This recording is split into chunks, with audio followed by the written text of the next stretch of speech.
Le gouvernement français, après avoir demandé l'armistice, connaît maintenant les conditions dictées par l'ennemi.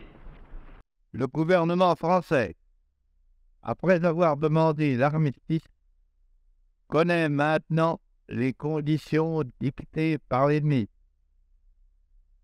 Il résulte de ces conditions que les forces françaises de terre, de mer et de l'air seraient entièrement démobilisées, que nos armes seraient livrées, que le territoire français serait totalement occupé et que le gouvernement français tomberait sous la dépendance de l'Allemagne et de l'Italie.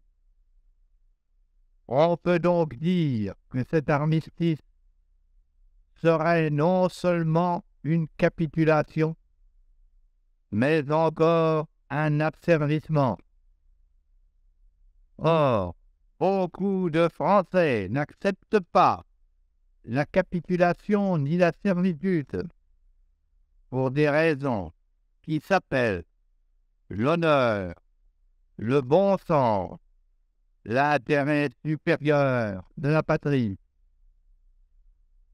Je dis l'honneur, car la France s'est engagée à ne déposer les armes que d'accord avec ses alliés. Tant que ses alliés continuent la guerre, son gouvernement n'a pas le droit de se rendre à l'ennemi.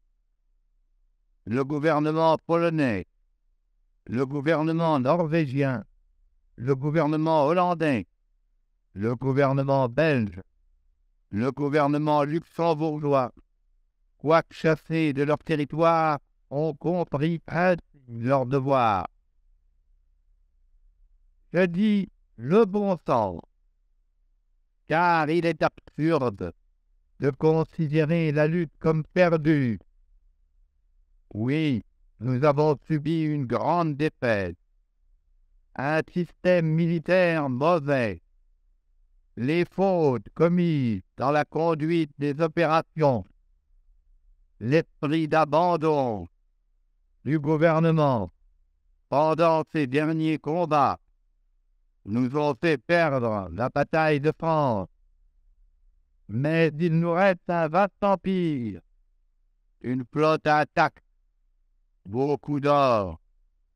Il nous reste des alliés dont les ressources sont immenses et qui dominent les mers.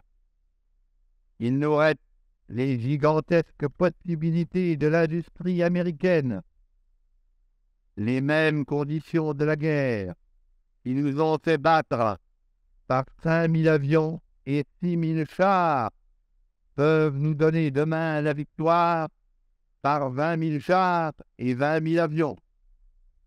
Je dis l'intérêt supérieur de la patrie, car cette guerre n'est pas une guerre franco-allemande qu'une bataille puisse décider. Cette guerre est une guerre mondiale. Nul ne peut prévoir si les peuples qui sont neutres aujourd'hui le resteront demain. Même les alliés de l'Allemagne resteront-ils toujours ses alliés? Si les forces de la liberté triomphent finalement de celles de la servitude, quel serait le destin d'une France qui se serait soumise à l'ennemi? L'honneur, le bon sens, l'intérêt supérieur de la patrie commande à tous les Français libres de continuer le combat là où ils seront et comme ils pourront. Il est par conséquent nécessaire de grouper partout où cela se peut une force française aussi grande que possible.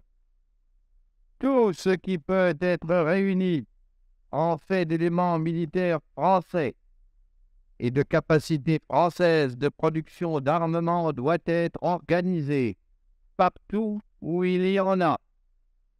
Moi, général de Gaulle, j'entreprends ici en Angleterre, cette tâche nationale. J'invite tous les militaires français des armées de terre, de mer et de l'air. J'invite les ingénieurs et les ouvriers français spécialistes de l'armement qui se trouvent en territoire britannique ou qui pourraient y parvenir à se réunir à moi. J'invite les chefs, les soldats, les marins, les aviateurs, les forces françaises de terre, de mer, de l'air, où qu'ils se trouvent actuellement, à se mettre en rapport avec moi. J'invite tous les Français qui veulent rester libres à m'écouter et à me suivre. Vive la France, libre, dans l'honneur et dans l'indépendance.